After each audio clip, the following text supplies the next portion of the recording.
Hello everyone, Line here. For this video, number 270, I'm going to show you how I create and animate a snake in Adobe Animate. And it's going to show you all the mistakes that I did along the way. Alright, here we go. Alright, so let's begin here. We're in Adobe Animate. We've got our scene set up to 1920 by 1080. It really doesn't matter, we're just trying to create something. So I'm trying to find a color here. I'm trying to go with one of those snakes, I think that has like the red, white, and black scheme. So I decided I'm going to go with my tag swatches. So I'm creating a tag swatch. So this way if I ever decide to change the color in the end, I will. But I don't, in the end of this animation and the creation of the snake, you'll see that I never changed the color. But I think it's a cool thing to do is to use tag swatches. So now I'm just creating the shape of the snake's head. And, it's not 100% accurate at all whatsoever. I'm just trying to do something real quick just to show you. And I'm naming my head and I'm changing the location of the rotation point. And now I'm going to create some eyes. So now I'm going to go and look for a dark red. And I haven't cracked open Adobe Animate in a while, so you'll see that I'm doing a lot of moving of my arrow all over the place, trying to find things and making them work. So I apologize about that, but you know what? I guess it's cool for you to see what I do or any mistakes that I do in this video. So if you happen to come upon them, you'll know how to fix them or get around them. So here I'm creating an eye, and now I'm going to place the eye. After that's done, I'm going to hit F8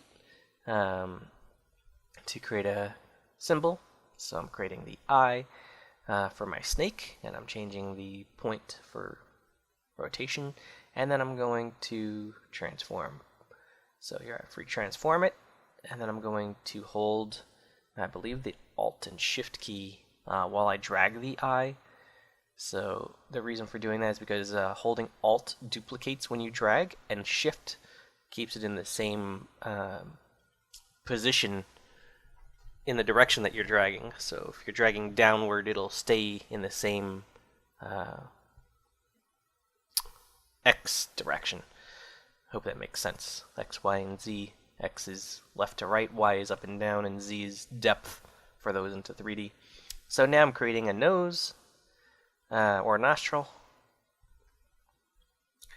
And then, of course, doing the same thing. This time I just did a little Control-C, Control-Shift-V, so I copied and pasted it in place, and then I held Shift, and then using the arrow key, or just using the Shift button and hitting the down arrow, I move the nostril down. And so here I'm just modifying the face a little bit. Whenever you see me modifying the face where these little hand tools come out, the reason for doing so is because I'm hitting the A key and I'm selecting the outside portion of the red shape of the snake's head, and it gives me these little Bezier curves so I can modify the little handles. So now I made the head, and now I'm going to make the tongue. So now I'm going to choose my tongue color. So I'm choosing the tongue color here, and I guess I'm going back to, sorry, I'm doing a voiceover on top of a video that I ever recorded, so I'm not really doing it live, 100%. So yeah, I chose my tongue color, and I decided to go with the tag swatch again, and so now I'm placing my tongue, and I'm giving it the split fork tongue shape, and here I'm giving a little curve inside the tongue. And then I'm going to select the tongue, and I'm going to hit F8 to turn it into a symbol. So here I'm creating it into a symbol. And I'm putting the rotation point on the right. I don't think I ended up using the rotation in this.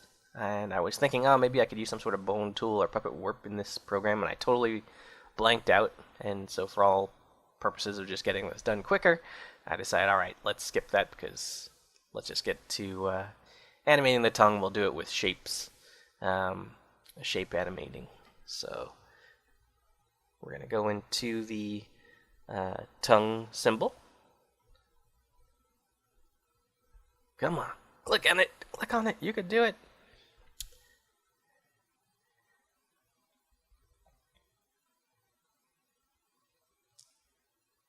Alright, so we're inside now. And now I'm going to hit the F6 key to create another keyframe. And I'm hitting F6 multiple times. The reason for doing so is because I'm going to move the tongue up and down, but it's always going to come back to the original point of where it started. So I want to animate and move it. So I moved all the pieces on one section of it by holding the A key again, and it selects all of the corner endpoints, and I was able to move them all at the same time. I was hoping to find some sort of rotation for all of them, I guess sort of like how you could do it in Illustrator, but I did not, and maybe there still is a way, but I just didn't figure it out, because I'm just trying to do this all quick, so when I do this video for you guys, it makes it a little easier. So I move the tongue piece by piece, and now I see that when I'm going from keyframe to keyframe using the shape tween, that the tongue looks like it's getting distorted. So one of the tricks that you don't really find easily with Adobe tutorials for Adobe Animate, or back in the day Adobe Flash, which is when I learned it, they have this thing called shape hints. And what you do is you can choose the points from the first keyframe to the next keyframe that's going to be helping you with your animation, and it will help the shape tween properly without the weird distortion that you might get. So like points will end up like transforming over each other or overlapping, and you don't want that. You want it to be a nice shape tween.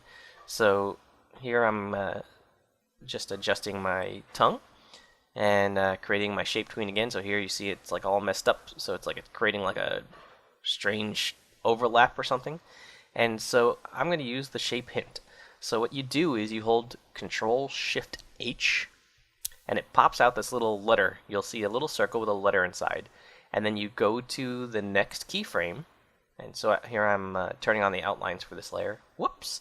I just clicked on something weird, and it brought my timeline out, and then I tried to fix it. And so I clicked and dragged it to the left, which was the wrong location.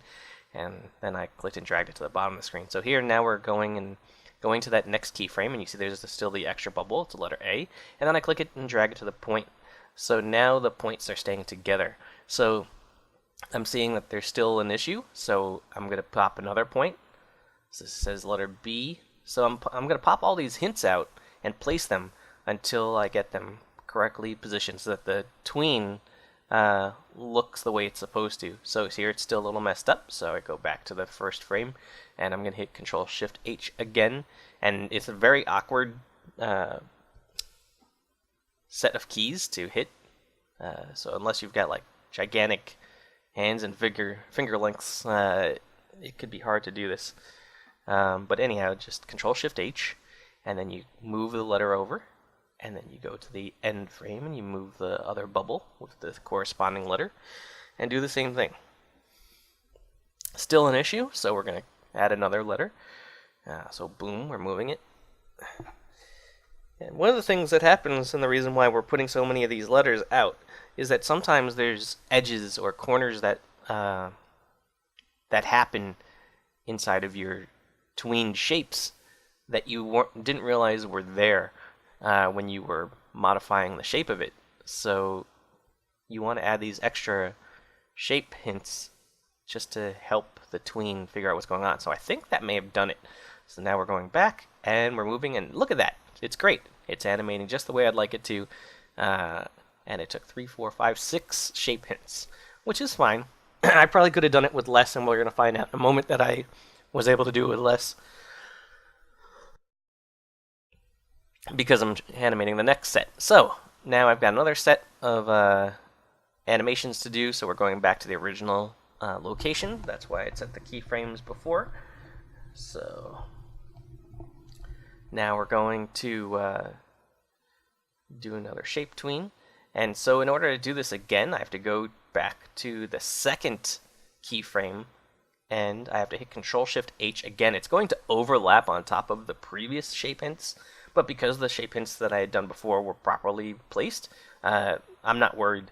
I just have to worry about what's coming next. So it's a little it's done a little oddly. Is that proper English? I don't know why that's done that way. It would be cool if there was like some sort of layers that you could see, like 3D layers of shape hints. But for this, it's fine. So I'm just doing this. I'm putting in my shape hints, and the animation almost looks correct, but I gotta add a third one. So let's do another one. And just note, whenever you put these shape hints in, it's got to be at the first keyframe, the ending keyframe. So there, look, it's still distorted. We got to add one more, I think. So I think we're just going to add it to that corner that I had found near the end of the tongue. So now we're going to the second keyframe, and boom, putting it in there. Let's see if that worked. Look at that. Animation shape hints, only needed 4 of them. And we may have been able to do it with just one if I just put it in that corner. I'm not 100% sure because I did not go back to find out. But either way, now you're learning something while I'm doing this animation for you. So now doing one more set. And now, I'm taking you through this animation in the previous, or in the overall animation, you got to see the snake move around. So we're doing this piece by piece. I'm showing you motion animation, and I'm showing you shape tween animation. Motion animation. Well, you know what I mean. We're not just doing one type of animation. Shape tweens and basic motion animation tweens. So here I am. I'm happy with my tongue moving, and it's inside of its own movie clip, so it's going to loop. So here it is going back and forth, but I feel like the animation is very slow, so we are going to shrink down the amount of frames that it takes to go from frame to frame. And this animation is set to 24 frames per second, so I think I end up going down to 3 sets of frames per keyframe, like a spacing. So here it is at 6, but I think I still thought it was too slow, so we're going to go a little bit faster. So here we go. I'm going to go back in and just set it to 1 through 3, and then 3 through 6, and then to 9, 12. So, alright. So once we're done with that, we're happy. I think we're going to go with that, and then we want to start making the body of our snake.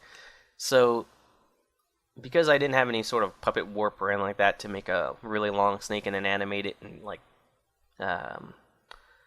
curve the body so it's very snake-like and just curving, I decided to make a whole bunch of different little parts of the snake. So it still looks like a snake, but it's got all these little circular bubble shapes of body parts. So sorry for all the clearing of the throat things. I don't know what's up. I just had some nice green juice. It was good. Alright, so here we are. I think I end up taking all the pieces, the head of the snake and the tongue, and putting it together. Oh, so what I'm doing now is I'm doing another animation. I took the first frame of the tongue and I put it on its own layer. And what I want to do is I want to have the tongue come out of its mouth and then shake. So I have that in a separate movie clip. So what I do is I copied the movie clip of the animation, I pasted it on another layer, and then I broke it hitting Control B, and then I hit F8 and created a static version of the tongue. In case, I'm sorry I didn't say it while I was talking about my juice. So anyhow, then I put it on its own layer and I have it going in and out, or first coming out, and then the animated tongue is on the bottom layer. And so first I have the tongue going out, and then I'm going to have the tongue going back in the head of the snake, or back in the mouth of the snake. So just setting keyframes. And then one of the things after I'm done doing a little animation, I'm going to set a motion. I'm going to set the easing. So the reason why you want to do easing is to just give it like a natural movement of the snake's tongue. So I have it in for when the snake tongue goes in, and out for when the snake tongue goes out. So here it is going in and out, and it's shaking because of the animated shaking Tongue movie clip that I have below it. But I decided that because I want it to be shaking a lot more than just the going up and then going down and then back to its original position, I want it to go a little bit more, so it's a little bit more fun when he pops his tongue out. So we're going to make it go 3 times. So I'm counting from frame 10, and it's going to go to frame 32. So I want to have 3 times that it occurs. So I'm going to make it 36 frames. So it's going to go to frame 46. Yeah, frame 46, and then I'm going to move all of the ending tongue frames to that point. So we're hitting Shift F6 to get rid of a keyframe, so it opens up to cover the whole thing. And remember, some of the hotkeys for creating an empty keyframe is F7, and to create a keyframe is F6. To remove a keyframe, Shift F6. Alright, so I'm happy with my animation for the head and the tongue coming in and out and wagging. And so the next thing I'm going to do is I'm going to create that body I was mentioning before. So here we go. So I'm naming the layer. And so here I'm creating the body. So now I'm going to go and find my tag swatch that I had made before of the same color for the head. And I'm going to create a little bubble body piece. And then I'm going to select my body. And I want to create, black stripes inside of it. And I'm modifying the body shape here. I don't want it to be a complete oval. At the time, this made sense to me, but in actuality, I guess I could have kept it. It doesn't really make a big difference because all the parts are overlapping each other, and it probably would have been a little bit better so with spacing. But it's okay, I just did what I thought was a good idea at the time. But you could do whatever you like. So now I'm going to select. What I want to do is I want to use my brush, and I want to brush only within the body area, and I want to give it a dark red, almost black, but I decided to go with a dark red color. And for some reason the swatches for making my own tag swatches stopped working. I couldn't figure out why. So you see that's like grayed out. It's the first swatch, the little square swatch. It wouldn't show up, and I wasn't sure why. I think what I ended up doing was I drew a little bit of the color out on the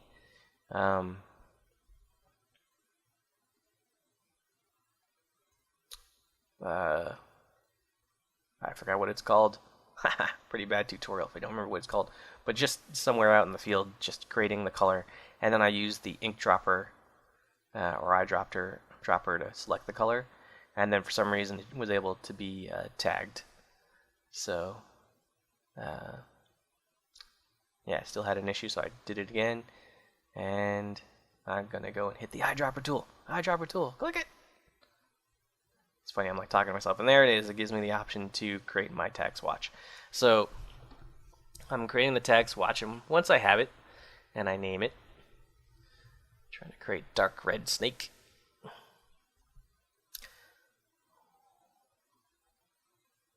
Alright, so the way that we're going to plop this into my snake designs, I'm going to select my shape that I had made for the red area. And I want to just color within it. So there is an option on the toolbar which allows you, when you hit the letter B for the brush, you could choose the size by using the bracket keys. The left bracket goes small and the right bracket goes larger. So, and then below that, there's the shape of the brush. And then there's one above the size one, which allows you to choose to paint within the selection. So that's what I just chose. It went really quick. I apologize that it went so fast. But if you click on that option above the brush size, you'll see it gives you the option to paint within the selection. So I did that, and now I'm going to do a little light red to give it a close to white color for this snake. And again, issue with the tag swatches, and while I'm making this video, my brain clicks in and says, hey, let's use that ink dropper, eyedropper, and get that color, and then now the swatch works. So here I'm putting in my white dropper, or my tag swatch. Happy about it. And so now we've got our snake body piece. And then what I'm going to do is I'm going to hit the Alt key and the Shift key and drag my snake body out. I'm hitting the Z key to zoom out, or the Z key to select my zooming or magnifying tool. And then I'm zooming out so this way I could see more of the scene work area. And Alt Shift clicking to move my body out. And then what I'm going to do is I'm going to right click and then choose transform. I could hit it on the toolbar as well, but I just decided to do right click and choose transform. So free transform, and we're just going and making the body a little smaller as we get towards the end of the snake to make the snake tail. Alright, so there we have it. We have our snake. And now the next part, after we made all these things, is we're going to select it and we're going to right click and we're going to choose distribute to layers. It's a nice option to have in Adobe Animate if you want to have all of your parts in different layers. And we need to do this in order to do the animation that we're about to do. So one of the other animation things that you could do is you can animate to a line. So you can create a motion guide. So the line will tell the pieces where to follow along. It's almost like a train going on a track. So we just right clicked on one of the layers, which is the head of the snake, and I chose create motion guide. And so you'll see I'm just drawing a line from one end to the other, and so I'm just trying to figure out how to animate the snake in, like where it should start and then where it should end. And so I'm dragging it outside the scene, and because I know my snake is long, it's at least or almost 1920 pixels in width, so I want to make sure that if it's going to fully end outside of the scene, that it's got the whole body has to go out there and it has to start outside of the frame. So here I'm creating this motion tween. I'm keeping all of this S curve within the stage. Oh, that's right. It's called the stage. My brain finally kicked in and remembered what it is. So the white area is the stage that we're currently in.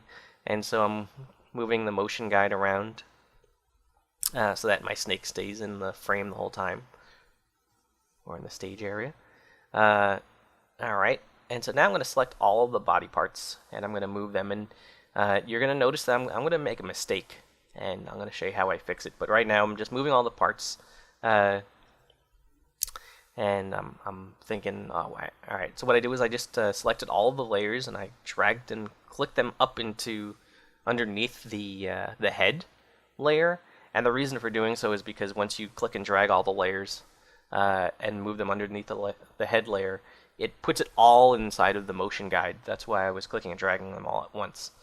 So now I'm clicking and I'm dragging all of the body parts, because what happens is when you click and drag and you have a motion guide, the symbols will all snap to the motion guide line. So if you get the little snap, because if you see on the bottom right of the screen, not hovering over or anything like that, but you'll see on the toolbar there's a magnet.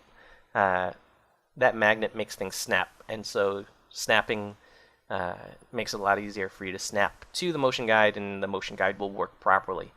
So just like a train on a track, it's going to follow the line and go around every curve or bend. So one of the things, so what you're seeing now is me making a big mistake, and you may make this mistake too. So I'm going to tell you what I did.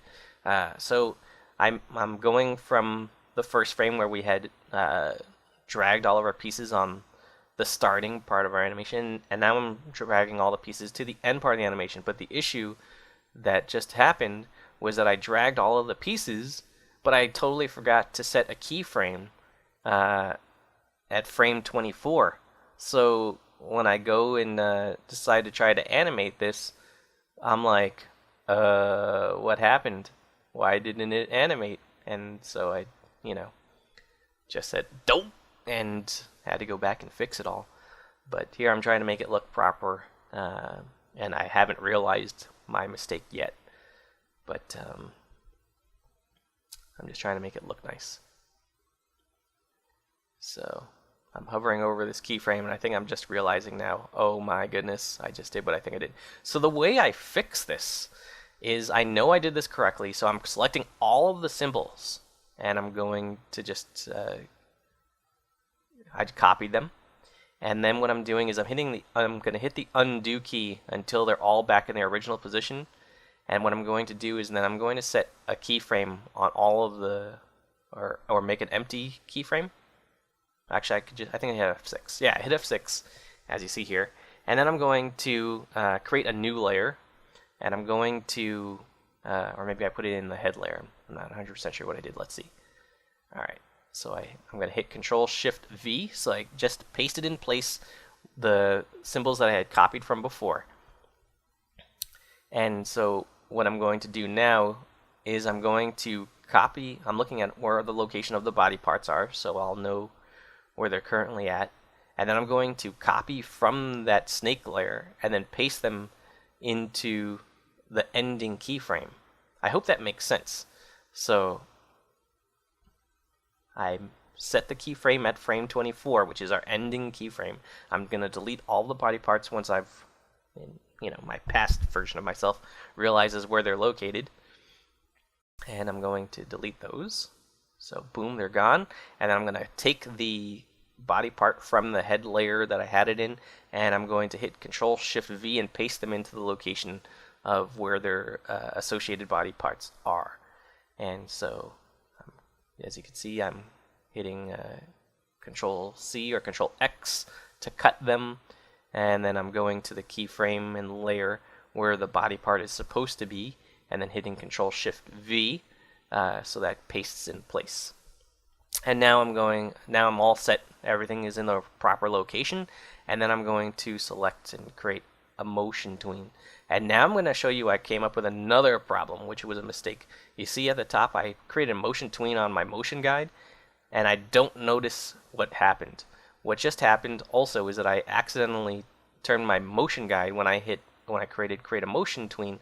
Whenever you create a motion tween on an object that isn't a symbol, it'll automatically turn that object, if it's a shape or a stroke or whatever, a fill, it'll turn it into a movie clip. So I had to break that line.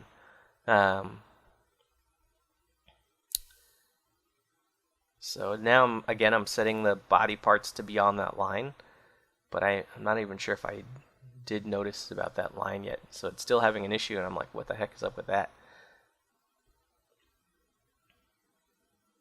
So yeah, the reason why I'm showing this mistake is because you may happen to do this yourself. And so because I'm doing the mistake, now you'll understand what to do to fix it. So here it is. I just realized that my, I think I did. Yeah, so here I realized that my motion guide is a shape, or has become a symbol. And so I broke it. And so now I'm still noticing another issue. Alright, and I'm going to show you how to fix it. It's going to take me a little while to figure it out. But you see how there's that one body part floating about on its own? And I'm like, what the heck is up with that? Is there like a duplicate? Sometimes you might like copy and paste, or you might have like two body parts in like one layer. And if you have two body parts in one layer, it's not going to allow you to animate properly. But that isn't the case for this one. What I end up finding out is that even though the movie clips do snap or can snap to the motion guide, sometimes they don't snap to the motion guide, and it just feels like they are. So what I'll end up doing is I'm going to first I'm going to like try to like recreate the animation, like create a new layer and move the body parts to the location.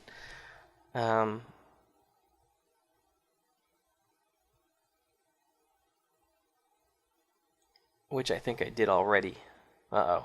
Sorry guys, this is like a poor tutorial because I'm trying to do this all in one shot. No, I didn't do it yet, so I guess it's still messed up. And I'm trying to orient to path, but oh, so I skipped a part already. I didn't fix that body part, but I will. So I oriented to path, So if you right click on any location or just click on somewhere in between on a motion tween line, you'll see that the snake's head now turns in the curve. So if you want the head to turn based on the curve of the line, you have to choose orient to path. And because I want the animation to be a little bit slower, so you get to see like the tongue move and everything, I'm adding more frames. So I added some more frames to this. So, alright, let's see, did I figure it out finally? Yeah, I'm just trying to figure out why isn't it working.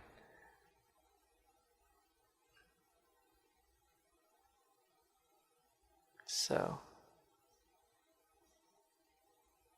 my brain decides, alright, let's take this layer, let's duplicate, let's create a new layer, and we're going to try to do this from scratch, just in case there's any like additional things, additional movie clips in that layer. And of course, there is not, which I found out later on.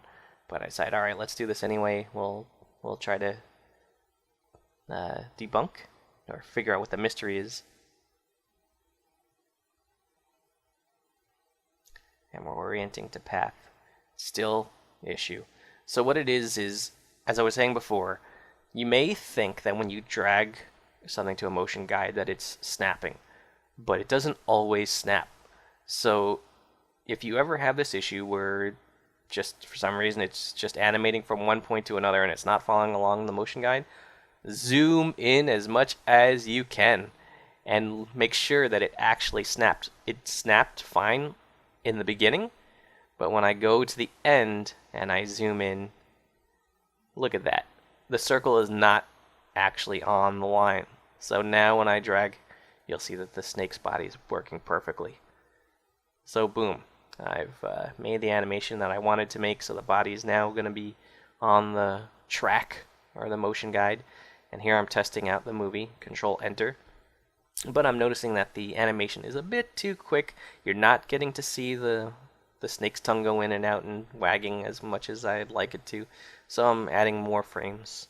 I'm selecting all the frames in one shot, and then I'm hitting F5, which takes the whatever frames. If you were just on one line in the timeline and you hit F5, it would put one extra frame for all of the layers that are there.